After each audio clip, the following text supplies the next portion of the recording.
How's that? Can we hear me now? Yeah. Everyone at the back nodding? Good. Okay, I'm going to talk about three different things today, a little bit of a hotspot of topics. So there's our involvement in topsides feed work for floating LNG, and that's primarily the FLEX LNG work that we've done. I've also been asked to talk a little bit about technology selection, so I'll talk mainly about liquefaction. I know I was talking to the guys from Cameron yesterday, and they're going to talk about pre-treatment. So I'll give you a few thoughts on that, but I'll probably leave it to the experts to give us the lowdown on that. And then I've also been asked to talk about the transition to FID. Interestingly, the FLEX project, as Philip said yesterday, hasn't made FID, so I can't particularly talk about that project, but I can give a perspective from an engineering contractor's view of how projects should go about approaching FID and what some of the pitfalls can be. So first of all, we have the obligatory Worley-Parsons piece. We provide professional services, so engineers, construction managers, project management, those kind of skills. We don't build anything, so we don't own construction yards, we don't do fabrication. We leave fabrication in the case of floating LNG generally to people like the Korean fabricators who are very good at it. We're very good at engineering, project management. They're very good at constructing things, so it's quite a synergistic relationship. Our services cover a full spectrum of an asset life cycle, so we refer to that as Select, which is the part of the business that I run. And in Select is all about creating value, deciding what sort of project you should build. Deliver is about capturing that value. It's about executing a good project. It's about constructing it well and delivering to our customers an operating asset. And then Improve is the operational side of the business. And typically, about 10% of Worley-Parsons' business comes from Select, about 50% from Deliver, and about 40% from Improve, from working on operating assets. So we have quite a different blend to many of our competitors. We're also different in another way. We have a very large global spread. So we have about 148 offices around the world. Every time I do this presentation, I have to update these numbers because it seems to change every month. 38,000 people in a number of major hub locations. So, for example, Perth over here, where I come from, is one of our major hubs. Our regional hub is in Kuala Lumpur for Asia. We have hubs in London, Houston, Reading, Pennsylvania, Calgary, Los Angeles. And they're where we provide generally global services from to our local offices. In the offshore business, Worley-Parsons is traditionally known for fixed facilities, so topsides, jackets. We recognised that we had a gap in the market, so we bought a couple of companies, Intech Engineering and Sea Engineering, and we formed the wholly owned business Intech Sea, which rounds out our offerings, so we can now provide FPSOs, floating systems, TLPs, alternate hull forms, subsea systems. And we've got a fairly long list of LNG projects that we've done, so I've been involved in quite a few of these. Pluto Train 1's just started up, as our friends in Woodside know. It's producing LNG now. FLEX LNG is one of the projects that I'll be talking about. And interestingly, we have these improved contracts, so asset services contracts for 23 LNG trains around the world. So a lot of our business comes from that part of the industry. Topsides feed work for floating LNG. Well, stepping back a little bit, before you do the feed, you need to do the conceptual studies. So we've done probably not 20 studies, but probably getting close to that on different floating and offshore LNG concepts. And it was very interesting what Philip Feld said yesterday, how Flex has seen a shift in the industry. And we've seen a similar shift, I think. We started off doing projects like this for BHP, 4.5 million tonne offshore, deep water, very much a standard traditional floating LNG concept. Subsequently, our last few projects have been more of this type, so on a GBS on an offshore reef for Woodside. This was a nearshore GBS large scale that we did for a client, and we've done the Flex nearshore floating LNG on a moored up to a jetty. So the industry seems to be have gone from a single solution to multiple different solutions depending on what the particular circumstances are. We're also looking at the moment, we've got a project looking at coal seam methane in eastern Australia and exporting that via floating LNG. So again, taking onshore unconventional gas, converting it into LNG. So a lot of different types of projects that we're seeing at the moment.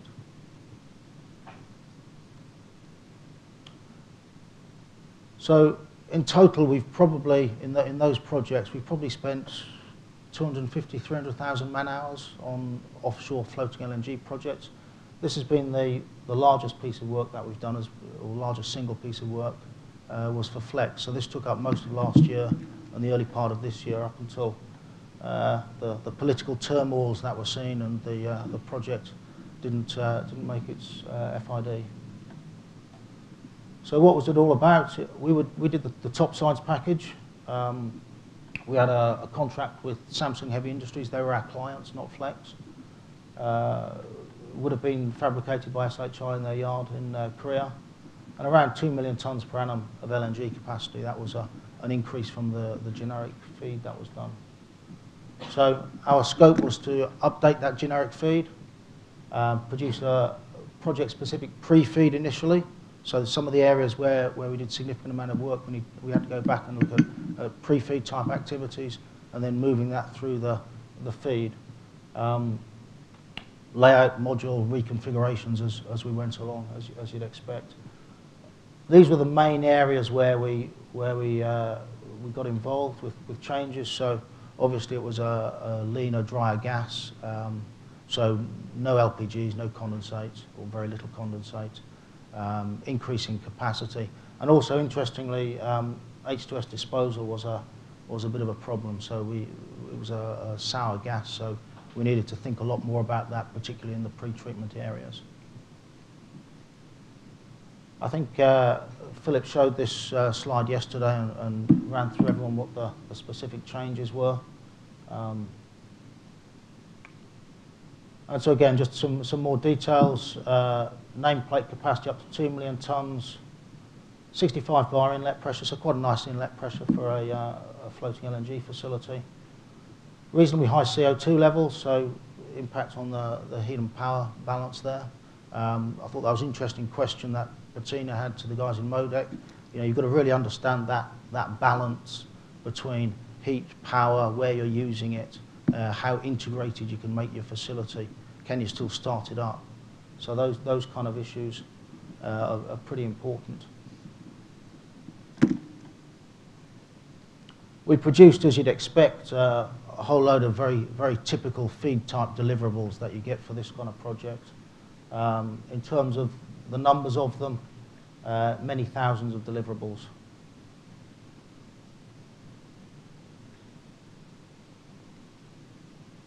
Weight-wise, a bit over 5,000 tonne of equipment on the top sides. Bear in mind, some of the equipment was in the deck, and around just over 20,000 tonne of total weight. So one of the things that we did, we've never built a floating LNG vessel, and nobody to date has. So I always find it interesting when people talk about metrics and cost of how much they're going to cost. Well, we don't really know. One of the things we did was we did a fairly extensive benchmarking process. So we looked at, although we've never done floating LNG, we've done modularized LNG plants before for an onshore industry. We've done complex gas processing topsides in both FPSOs and fixed facilities. So what we can do is we can break down the facility and we can benchmark it against those. And we did a fairly extensive exercise in looking at how the Flex LNG topsides benchmarked against other complex gas processing facilities that we've designed in the past and that have gone all the way through FEED, detail engineering, construction. And as a result of that, we were very confident in in the weight that we had and the spatial requirements for the top sides. And as you know, in the offshore industry, if you're confident in the weight, then you can be fairly confident in the cost as well. So that gave us some good indications. The joint venture we executed in was with Canfor Aragon, so they'd done the generic feed for Flex, and joint ventured with us to provide the field-specific feed. It was executed out of the Worley Parsons offices in London. Canfor Aragon provided the LNG technology and the verification processes, and they also brought a huge amount of previous feed experience. So that, combined with our large project experience, really worked very well. We were very pleased with that aspect of the project.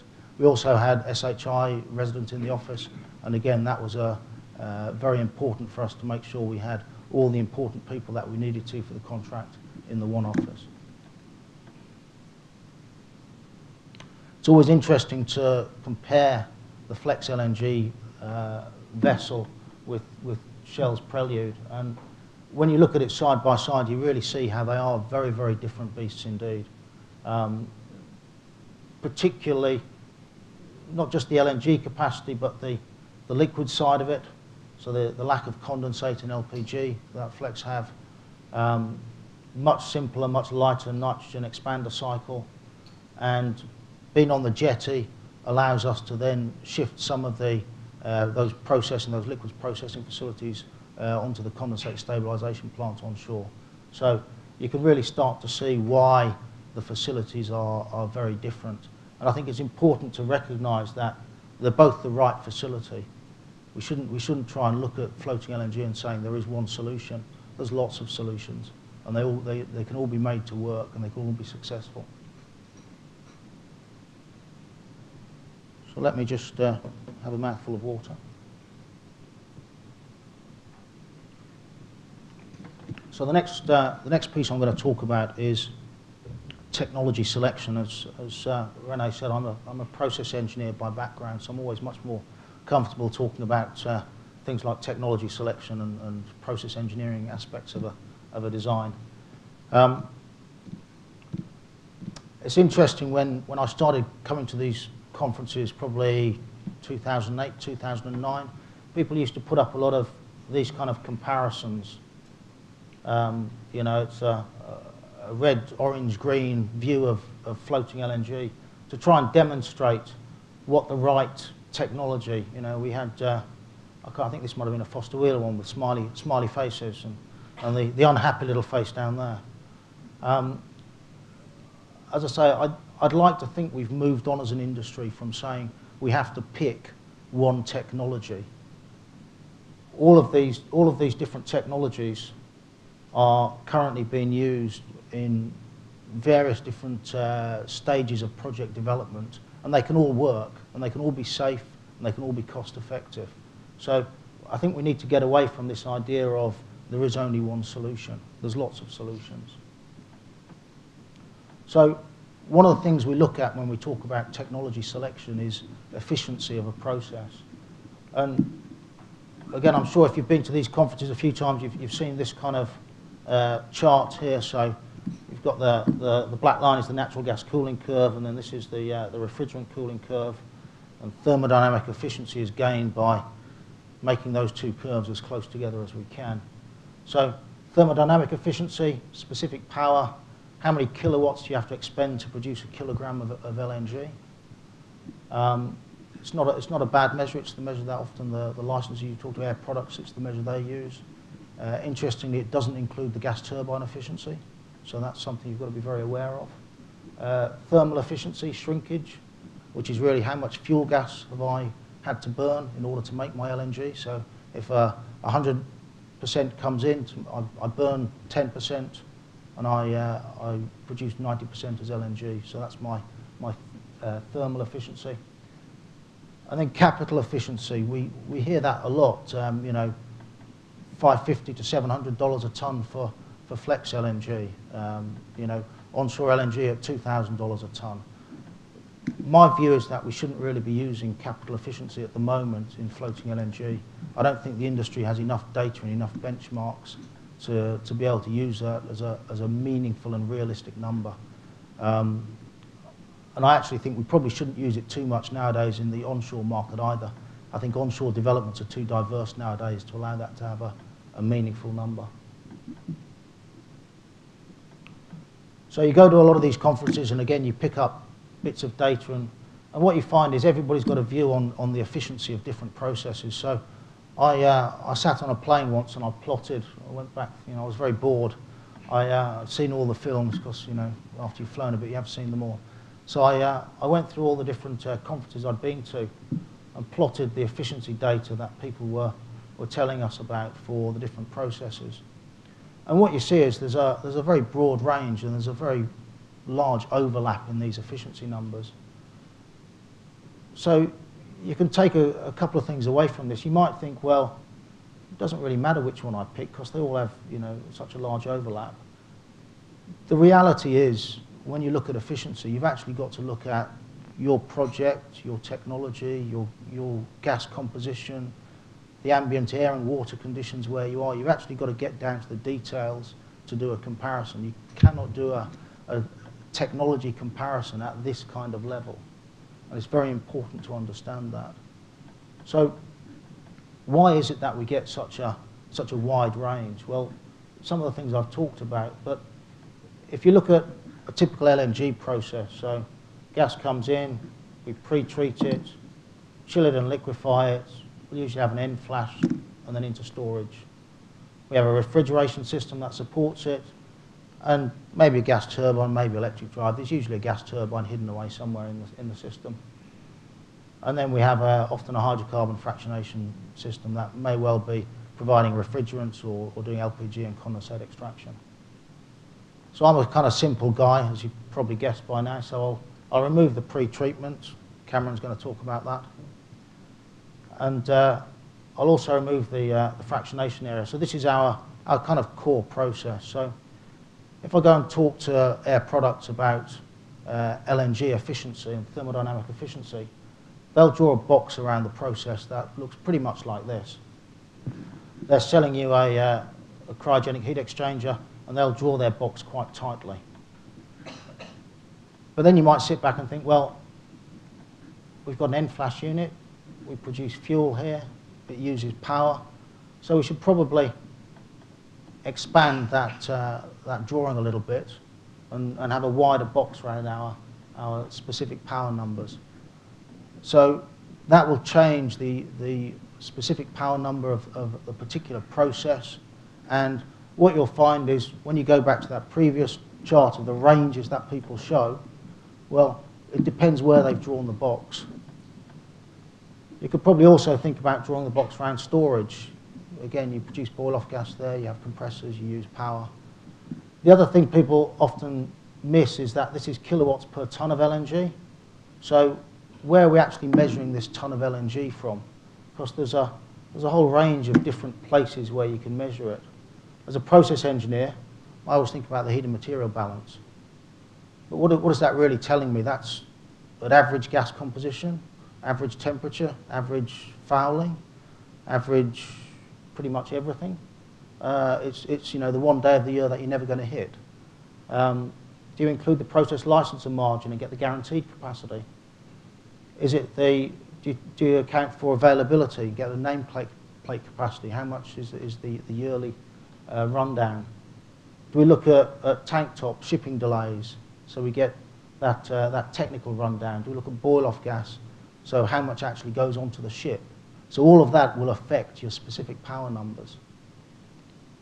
So you've got to draw this box very carefully. You've got to understand how you're measuring it, and you've got to do it specifically for your project. Thermal efficiency, I always think, is a lot bigger. And one thing just to note, gas turbine isn't included there. So we could have a very efficient liquefaction process and a very inefficient gas turbine. And that would lead to a great thermodynamic efficiency, but a poor thermal efficiency. So you've got to understand how these numbers work in order to do these comparisons. So does it make any difference? Well, interestingly, often it doesn't make any difference, or not a vast difference to your facility design. If you've got a fixed feed gas rate, so I'm always feeding 1.1 million tonnes, in the top one there, I burn about 10% of my fuel gas and I produce 1 million tonnes of LNG. If I make my system 25% more efficient, all I'm really doing is converting that fuel gas into LNG. So I make a 2.5% increase to my LNG production. You know, noticeable, but I can probably get a better impact by using a more efficient gas turbine. If I've got a fixed driver, then it becomes a little bit different.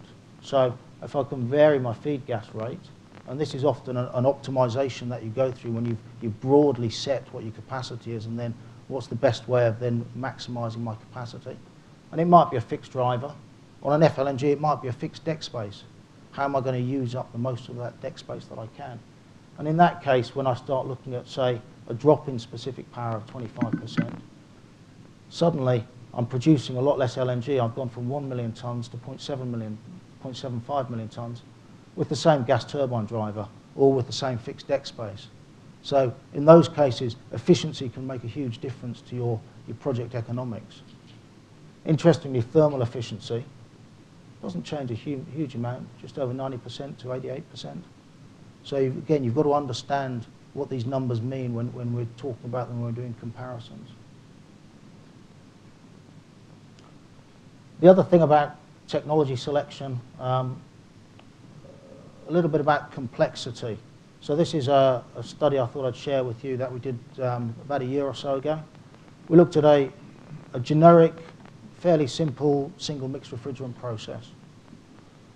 We then looked at a very efficient, highly integrated single mixed refrigerant process, and we looked at a dual mixed refrigerant process. All of these are producing the same quantity of LNG. And so what we found, naturally, the generic SMR process, we needed more trains to produce the amount of LNG. We had a higher equipment count, higher equipment weight. So all I've done here is just change the scale a little bit. So you can see generic SMR just over 12,000 tonnes. Just over 12,000 tonnes. I've just put a bit more space on the diagram. So if you stopped your analysis at that level, equipment weight equals cost, it might give you one answer for what the right solution is in this case. If you dive into it a little bit more deeply, you start to look at what's all the other things that make up weight. And it's all the electrical, the piping, the structural. So you start to add all this in, and the picture changes a little bit. What happens is our very efficient single mixed refrigerant process has got quite a complex piping arrangement in it. So it's got additional piping costs, and that pushes its total weight up much closer to the generic single mixed refrigerant process. The DMR process is doing pretty well at the moment. It's got a much lower weight, lower cost. It's a high efficiency process, so it's looking good. But then you might dive into it a little bit more detail and start doing more layout work, starting to understand how you're going to integrate the modules, how it's actually all going to work together. And what you find is that the DMR process, or what we found, it had a huge amount of interconnecting piping between the modules. So what's the final answer? Well, they all weigh about the same. Weight equals cost. They're all going to cost a similar amount of money. So you then have to start to look at what are the other things that I'm going to use to make a decision about what the right technology is, and how am I going to match up that financial gain with some of the softer issues of safety and risk, availability that I know exist out there and that I need to make a decision based on. So as I said, I've just put one slide up on gas pretreatment. I know there's some presentations on it later. The only thing I'd really say about it is you can't treat it in isolation. So the thread that draws it all together is the heat and power system. You can't design your pretreatment system without thinking about how you're going to have heat and power flows in the system, and hence you can't design your liquefaction system thinking about your pretreatment and your utility systems. It's a real mistake to make, and I tend to think, as I come to these conferences, certainly over in the early years, all the focus was on liquefaction, and we probably need to shift that a little bit. So how am I doing for time? I've got 10 minutes to go. Okay, so I'll give you the kind of simple engineering contractor's view of transitions to FID. As I say, the flex vessel hasn't made it yet. And there's probably people in this room who are eminently more qualified from an operator's perspective than I am to talk about how a project goes through FID. But anyway, as I say, I'll give you the simple contractor's view. So the part of the business that I work in, Select, is what it's really doing is preparing a project to go through various gates. And a lot of that is about having a good decision-making process. So you need to understand what decisions you're going to make, when you're going to make them, how you're going to make them. And when you strip it down, it's all really about having clarity and having alignment. So you need clarity of your decision-making process, and you need all parties to be aligned. So clarity often is a case of simplifying things. Go out to sea, find some oil, drill a big hole, there you go. It's not really that difficult when you get down to it. Alignment, this is probably one of my favourite cartoons ever. And I always sympathise with the moat contractor, because it's where part of the business I come from. I can just imagine the moat contractor looking at the drawing, saying to the king, "But I'm sure the moat was meant to be on the inside of the castle wall, wasn't it?" And it's because they're not aligned. They didn't have their workshops, and they didn't get aligned. They didn't talk to each other enough. So what my part of the business is about is clarity and alignment. How do we do that? Well, clarity we get by looking at decisions that we've got to make. So we tend to set in place a very decision-based system with our clients. What do we already know? What have we got to focus on at the moment? What can we leave till later? So, we already know that we've discovered gas. We've got to decide what we're going to do with it. Is it going to be floating LNG? Is it going to be onshore LNG? Is it going to be gas to liquids? What colour are we going to paint the ship? We can probably leave that till later. So, very strict process and very rigorous process of understanding what decisions we've got to make when. Alignment we gain by talking to our clients a lot. We tend to have a lot of workshops, and by having these workshops, I think what we're doing is really preparing our clients for going through their gates. We're making sure everyone's aligned. I did a interestingly workshop a couple of weeks ago in Canada, talking to a client there, and we were trying to work out who their stakeholders were and who could make decisions. And it was interesting that at the beginning of the workshop, they didn't really have a clue who should be involved in the project, who all the stakeholders were, and how they were going to make a decision. And if you don't know how you're going to make a decision, at what level in your organisation can that decision be made, then you're never going to progress through your gates, you're never going to get through FID. This, I would hope, is a kind of diagram that a lot of the people on the operator's side of the business would recognise.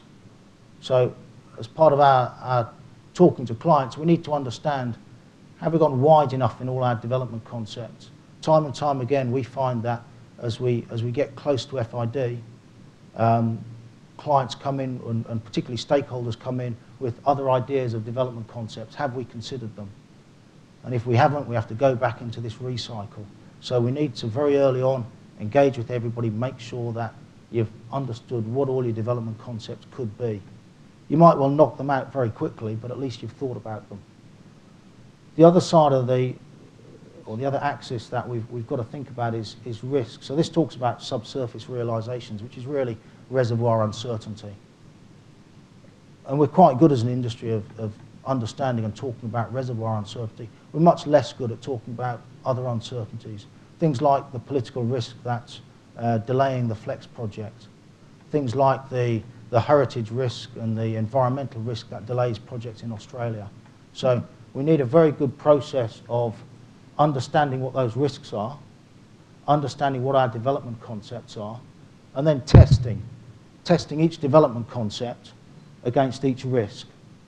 and understanding how they perform, which ones do better or worse, how we can mitigate it. Do we have to change our development concepts? Do we have to do more work to understand our risks better? So that kind of rigorous process is what we need to go through in order to set up our projects for making final investment decisions. As I say, very much an engineer's view of it. I'm sure if you talk to a banker or a financier, he'll give you a very different view of how you set yourself up for FID. So lessons learned about getting through those processes. Plan the work and work the plan is a bit facile, but it works for us. You've got to understand your decision sequence. So in what order are you going to make decisions? You've got to understand who's going to make a decision. Does it have to be made in the team? Does it have to go up to the board? Does it have to go to stakeholders? How are you actually going to do that decision-making process? Integrated teams, I think, always work better than non-integrated teams. Understanding economics, it's very important to have that link between the technical team and the guys doing the economic modelling, so we really understand the impact of decisions that we're making. We have to plan to make non-economic decisions. That example I gave of the single mixed refrigerant processes in DMR, where they all end up costing the same, that interestingly seems to happen quite a lot in our industry. We'll look at a dozen different concepts, we'll knock 2 of them out on cost, and the other 10 all cost about the same. So how are we actually going to decide between concepts? And we need a very structured process for doing that. And again, what I always come back to, communication. We've always got to be talking to everybody on the project, and that's how we set ourselves up for FID. As I say, it's not really a flex LNG FID or a floating LNG FID, but it's generally, this is the sort of thing that we need to do as an industry. So I hope I've given you a bit of a view of what we've done in FEED work for floating LNG and other work that we've done. Some of my brief thoughts about technology selection. I can talk about technology selection until the cows come home, as you've probably guessed. And my thoughts on, as an industry, how we need to get better at transitioning through to FID. So I think that gives you 5 minutes left to pepper me with questions. All right, Chris, thank you very much. My advice would be, I suggest you get more often a bit bored on planes. That leads to some clarity and some insights as to how people are sometimes comparing apples and pears. So thank you very much for that. Who wants to fire first question to Chris?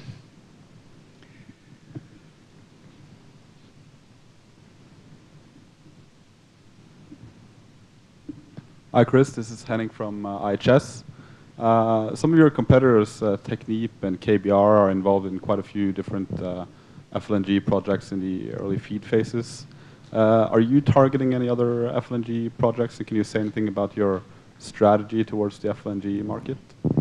Yeah, I mean, we've got a number of projects that we're working on at the moment. So there's, you know, in the same way that our competitors do, we have target projects that we're working on and that we're focusing on at the moment.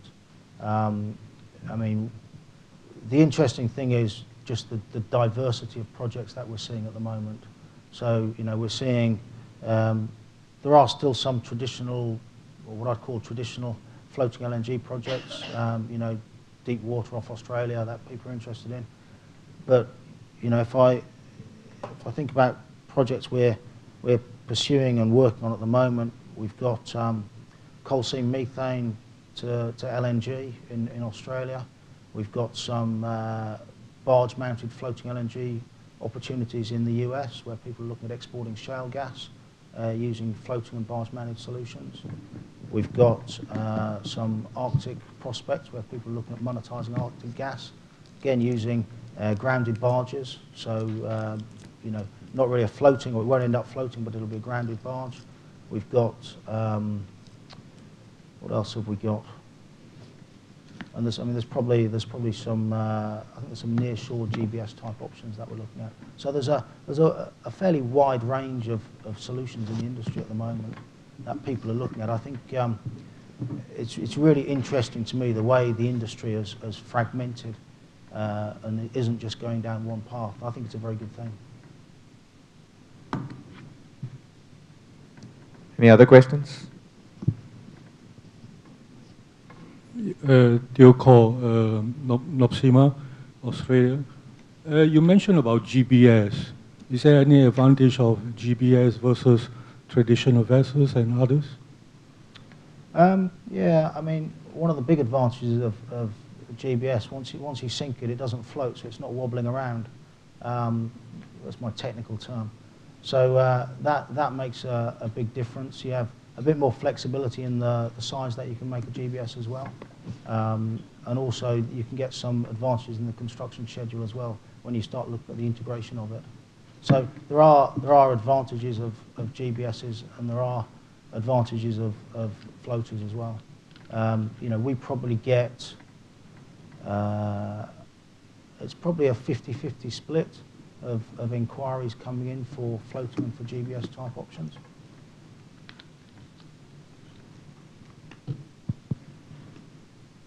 Any more questions? Yeah, I have one, if I may. I was a bit disappointed that you stopped with the SMR-DMR comparison and you didn't include any of the nitrogen technologies. When you compared weight and when you start adding a bit more insight, did you do that comparison?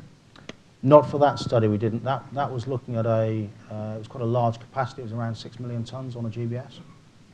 So we very quickly screened out the nitrogen expander processes because just the efficiency of them, we would have ended up burning too much of our feed gas.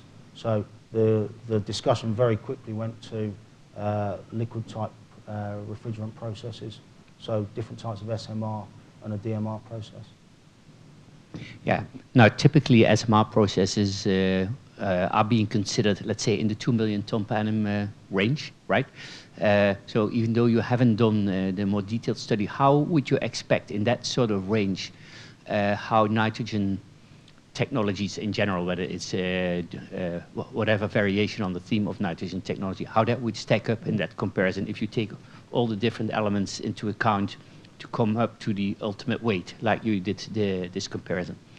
Yeah, it's a really interesting, it's a very good question. It's one that's asked a lot. I think we need to get away from saying for a particular capacity range what the winning technology is. I think a lot of it will depend on things like the gas composition. So if you've got a very rich gas and you already have LPG handling equipment, condensate handling equipment, then it's a relatively smaller step to have an SMR type process. Whereas if you've got a very lean gas at that capacity range, then that will suit a nitrogen expander and even a very integrated nitrogen expander process much more. So you actually have to dive into the kind of next level of detail and make it a little bit field specific before you can actually say which the winning technology is. I mean, I think the clear winners will tend to be nitrogen expander below probably 1.5 million tonnes per annum. And I think above 2.5 million tonnes per annum, you're into the single mixed refrigerant and dual mixed refrigerant type scenarios. I think the area you're hitting on is very much, it can go either way depending on field specific items. In the case of the offshore Israel project, one of the things we found is that if you have very lean gas, considering MR type processes, whether it's SMR or DMR, would in that particular case mean that you actually have to import refrigerants if you would want to go for one of these processes, because you can't extract them from your feed gas. So the feed gas is so lean. And so that puts an additional complication in your process and logistics that you start importing refrigerants. And so that was an additional consideration into the technology comparison. Yeah. I mean, we've done similar things where, and we've ended up looking at mixed refrigerant processes using things like ethylene instead of ethane, just so that we could find an easier import of refrigerants to use. And interestingly, using ethylene makes a big difference to the efficiency of the process. So it's not all bad news. All right, no further questions. Thank you very much, Chris. Thank you.